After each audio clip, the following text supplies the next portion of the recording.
Ushtarët Ukrainas po përballen me të ftohtin ekstrem mes luftimesh të ashpra. Në rajonin e Donjeckut, afër Pokrovskut, forcat ushtarake ruse vazhdojnë të rrisin presionin në veri, teksa temperaturat sa shkojnë e ulen. Ngrica dhe bora po dominojnë një prej sektorëve më delikat të luftës.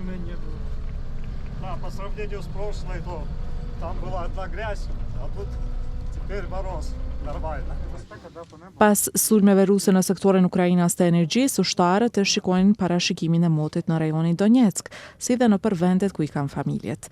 Ata shqetësohen për familjarët. День 10, ночь 16, потом 17, потом пойдет на спад, 14, обратно потом 18 ночью. Домой звонил, то где-то градусов 14 в квартире. Njësit e shfrytëzojnë rastin që të ngrohet, teksa mbrohet nga sulmet ruse.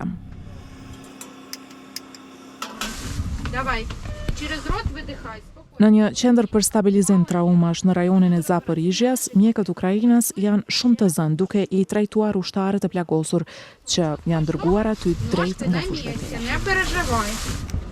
Ні.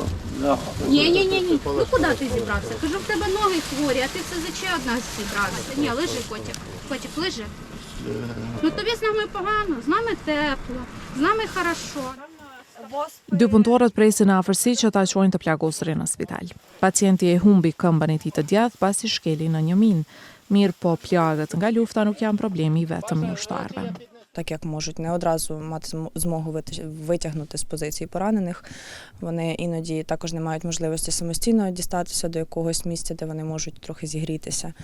Був поранений з дуже важким переохолодженням. Також його тут ми стабілізовували, зігрівали всіма можливими способами. Në pjesën më të madhe të Ukrainës, ky dimër ka qenë shumë I zymt, teksa Rusia I ka shënjestruar pikat e furnizimit me energji. Me temperatura teje të ulta, I ftohti është kthyer në një tjetër sfidë për këtë shtet të shkatruar nga lufta. Kështu, nga llogoret e ngrira e deri te qendrat e mbi ngarkuara mjekësore, ushtarët Ukrainas po luftojnë në dy fronte për ta mbajtur territorin dhe për të ruajtur nga I ftohti.